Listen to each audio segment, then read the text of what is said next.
Silent Night and Mary Did You Know from My Gift. Carrie Underwood, thank you for this gift. This is unbelievable. It's great to see you, by the way. Thank you, too. This is an incredible, great timing for your very first ever Christmas album. Why is it taking you so long to do this? I feel like I always say there's certain things that are like a game of double dutch, you know, and there's so much going on always in my world and, you know, new music and touring, and I'm so blessed to have a lot to do that sometimes these kinds of things, you have to pick your moments, you know? And when we were doing our Cry Pretty tour last year, it was kind of like everybody knew that this was the next step, and it was like a perfect time for it, and it felt right, and so we immediately started working on it, and I'm really glad we did, because then 2020 all kicked us in the rear. And thus my gift, I guess. Yeah, that's the gift. It's a gift. The gift. For years, so, I mean, did you notice each year that you were doing this as a career going, man, we still have to check that box off? I knew it was inevitable, so it's not like I was like, oh, I'm gonna miss my shot. You know, you can sing Christmas music anytime, and I knew it would always be there, and it would happen when the timing would be right, like when it was supposed to happen. And honestly, it was such a blessing to be able to have this to work on throughout the pandemic and everything. Yeah. And I was like, I'm going to work today. I get to sing these songs of hope and joy and peace, and sing songs about Jesus. And it was just a very uplifting thing in a dark time. Yeah. In a very dark time. Yeah, the traditional ones you nailed, but also bringing in a couple of new ones with David Garcia and Brett James. Yes. Let There Be Peace and Sweet Baby Jesus. Did you go in with a direction, or you just said, I want to write a couple of new Christmas songs and I want to put them on this album, or did they just kind of evolve naturally and organically in the process? Well, we just kind of wanted to see what would happen if we went to go write Christmas songs. I felt like it was not... What a challenge. I know. Well, I felt like it was not necessary. There's a plethora of Christmas songs throughout the decades to be able to choose from, and but I was like, you know, what will make it more personal? What will take us to that place? And we were Zoom writing, which is super weird. We're like all in the same town, but we're talking to each other on computers, and there's like a delay, and so it made it really difficult. But that's why I wanted to write with people that I was very familiar with. Obviously worked very much with Brett James and David Garcia. And we just went in to just see what would happen, and those are two songs that did come out of it, and totally different songs they are. There's one that's just like the heart and that peace in that moment, and the story. You're kind of looking at things because I don't know. My mom kind of described it perfectly. She was like, "Oh, it just makes me cry," and she said you don't really think of Jesus as a baby, you know. We know the event, we know Jesus as a man, we know the miracles, we know that. But when you actually think about like the night he was born, the vulnerability, he's just a baby. He's just a little, and his mom's holding her firstborn and having that moment, and just a beautiful. I was proud to be able to write with them. And Let There Be Peace, I mean, not just for Christmas, but just for this year and for everything. There's so many layers to that song. Yeah, Brett James was really in the Christmas spirit. He kind of came in with both of those ideas, and just very much led us in that. And you know, he thinks really well in the terms of like choirs and stuff like that. And he's like, oh, I just hear all this stuff happening, and we're like, all right, Brett, like let's do it, you know. So it was it's just a song it makes me happy to sing. Got a couple of special guests on My Gift, the John Legend guy, whoever that is, but I'm talking about the real superstar, Isaiah, your son. This is his album. We're just all singing on it. Isaiah sang with me. We had Little Drummer Boy to do. That was one that I definitely wanted to do. And as things evolved, just falling in love with that story of the little boy who was wanting to bring a gift to Jesus, didn't have any fancy things, no money, no thing like that was shiny and whatever. He had an idea to bring his talent, which is God-given. Yeah. He was bringing his drumming talent back to Jesus, and for him to say, you know, I played my drum for him, I played my best for him. I could just see my 5-year-old, Isaiah, that's his personality. He'll give you crafts and things that he makes, and he's so proud of it, and he'll go pick me flowers, and he's just so thoughtful like that, and he'll give you presents of the things that he has around him. And I was like, this is probably a crazy idea, but what if, I asked him to sing, and everybody's like, yeah. And I'm like, I have an idea of like a duet, Sure. not just him kind of singing a little bit somewhere in there. Like I had the parts broken up, and he came in and just put his little heart and soul into it and did such a great job. I was so proud of him. Sometimes you have to drag kids into projects like that. He was all in?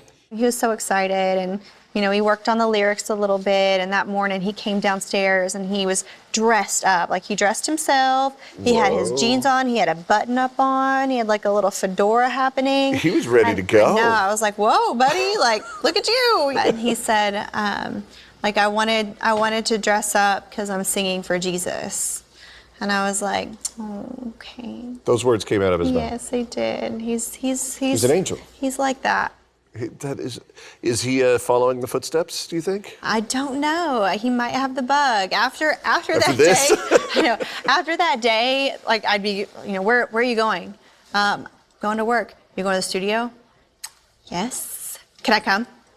So he was very much like, yeah. You can't. I need to go. I need to go too. That is so cool. I can't wait to follow what's in store for we'll your little drummer boy, Isaiah. We'll see. I don't want to say Christmas albums could be looked sometimes as throwaway albums sometimes, just like, oh, let's put a Christmas album out. Right. There's an importance to this one this year. I think so. I definitely for my soul, there's so many of them that I'm like, I've heard them forever, but have I ever really paid attention to the words? And I feel like that's what we definitely wanted. We wanted that. We wanted to tell the stories and come at them like they were new, and maybe just tell the story. And it's like, oh, I never realized that. I never noticed that lyric. Wow. Yeah, we can kind of phone it in as you sing those songs because we know them so well and so Right. familiar. Were there any emotional moments in the studio? Oh, yes. Especially like in the beginning when it was like, just starting to sing these songs out loud alone, and really recognizing and thinking about the words and the lyrics. And there were so many moments where I would get choked up or get teary-eyed. And of course, listening to my son sing Little Drummer Boy, like when that vocal was all put together, I was like laughing and crying at the same time. It was just beautiful. It truly is your gift to all of us, which is amazing. Well, the thing is that, it's my gift to give, like the Little Drummer Boy. Like, that's kind of why I wanted that whole, that's why I wanted that title, because music is it's the thing I get to do. It is a gift that I have, not like, it's my gift to the world, it's my personal gift that I have, and I want to give that back to Jesus. My Gift is the album, and you're kind enough to share one of your personal favorites from My Gift. Let's take a look. Right, so holidays in the Fisher Underwood house. I know you can't predict exactly how 2020 is going to go inside the Christmas season, inside your home, but are you making plans to maybe alter some traditions to make things a little bit more, comfortable this year? We're going to try to travel, if Lord willing, if we are allowed, and all of that. I feel like we can all be super careful and then go see our family like we normally would, because we haven't seen Mike's family this year. You know what I mean? Absolutely. It's been I'm tired of FaceTiming them. I want to see them, and I want my children to see their grandparents. So we're going to try to do that. That's kind of our biggest tradition. My family's in Oklahoma. His family's in Canada. Like we just do a lot of traveling, but regardless, we will be together. I love to cook. I always cook way too much food, and we have our things. There's, of course, we decorate the trees and all that stuff, but as long as we're together. That's all that matters. What is the one recipe you look forward to cooking each and every Christmas? I make kind of a production of it. I work on my menu beforehand, and I always try to make sure and I do cook turkey, like a little turkey, something or other, even though I don't eat it. I don't eat meat. Right. But, have turkey. So I try to cook turkey. I hope it's good. I know. I hope it's good. We do the dressing. I love doing like sweet potato casserole, and we do some sort of like macaroni dish. Gotta have some cheesy mac. I love Brussels sprouts, and I do this yummy thing with like Brussels sprouts and like Gruyere cheese, and there's like all kinds of cream and butter in it, and it's terrible for the waistline, but it's delicious. Mike loves pecan pie, so I always try to do that, but I love pumpkin pie, so we'll have a couple pies. We're searching for silver linings. We're searching for blessings right now in this very strange year. Have you been able to find some besides this process and your family and this gift of my gift? What other silver linings have you been able to find through this year? I mean, for me personally, this is the longest I've been in one place in 15 years. You know, we're always go, go, go. And sometimes I do feel like it's, you know, we miss what's right in front of us sometimes. And this year has definitely taught everyone to look at what's in front of you, because that's all you got, you know? So I got to watch my son. You know, he turned 1 at the beginning of this year, so I've had a whole year to just get to really watch him grow and, you know, get to spend time with him and see his personality develop. And that you would only be seeing in chunks. Right, because we'd be traveling, or, you know, it's we've been together. So all of that together time, you know, it didn't happen in an ideal way, but there's been some really good things about it too. And, you know, just learning to appreciate each other and work together, because it's been stressful. And my husband and I are like, all right, you know, what can we do? How do we do this better? Yeah, to just make sure we're all taken care of and we're working as a team, and things do get frustrating. And at one point during this whole thing, Mike was like, you know what? I like you. I was like, oh, and he was like, yeah. It's like, I knew I loved you. Of course I love you. You're my wife, and we've been together 10 years. And he was like, but I like you too. It's like, I like you too. Okay, that is like the coolest thing any partner could say to the It other is. partner. I was like, I didn't know that was, if I'd thought about it, maybe I would have been nicer. Speaking of traditions, we're going to continue learning about your holiday traditions. A little game we call This or That with Carrie Underwood. Presents on Christmas Eve. Santa comes on Christmas Day. Everybody knows that.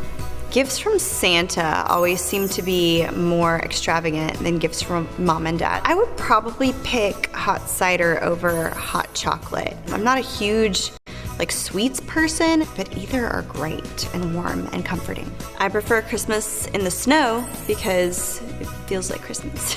It's supposed to be cold. I grew up with fake Christmas tree, but I prefer a real Christmas tree because it smells nice. You don't have to store it. Christmas cookies, they're not just for eating, it's an event you can do with your kids. And Isaiah's always loved decorating cookies. He eats half the icing by squirting it in his mouth. I hope that's a Christmas tradition that we stick with. You could pick any song you wanted for these albums. I mean, and you've had time to handpick them, and I'm sure you've been making notes of which songs you would put on a Christmas album. I mean, is it harder to sing the new ones, or is it harder to put your own take on ones we all know by heart? I think it's harder to do the standards. And I thought going into it, I'm like, oh, I've been singing these songs my whole life. It's gonna be, it's just gonna be so easy. And then we kind of put together some demos sort of before we really started working on it. And that was the first time I'd really sang these songs alone, because you sing them with your family and church. You're caroling, you're doing your thing with choirs and stuff growing up. But as soon as I started singing these songs by myself, I was like, who am I in this song, and how do I make it my own without completely overhauling the song, which was something that I did not want to do. I wanted the traditional, that warm hug feeling to just still be in there, the familiarity of all that is good about Christmas. So I was trying to find myself in these songs, and it took a minute, but I feel like I got there, and like I said, I'm blessed to get to sing them. All right, so we're in the now. Yes. We're talking about my gift. We're talking about 2020. Now let's put the crystal ball in front of you. What does 2021 look like to you? Better. Hopefully people are healthy. Hopefully we can start doing some live music things again. Hopefully I can see more of my family. Just return to normalcy, even if it's just one foot in front of the other, just getting more and more back to normal. That's my hope. How have you been able to avoid getting overstressed over everything that's been happening this year? I think there was a point where I realized what good does that do?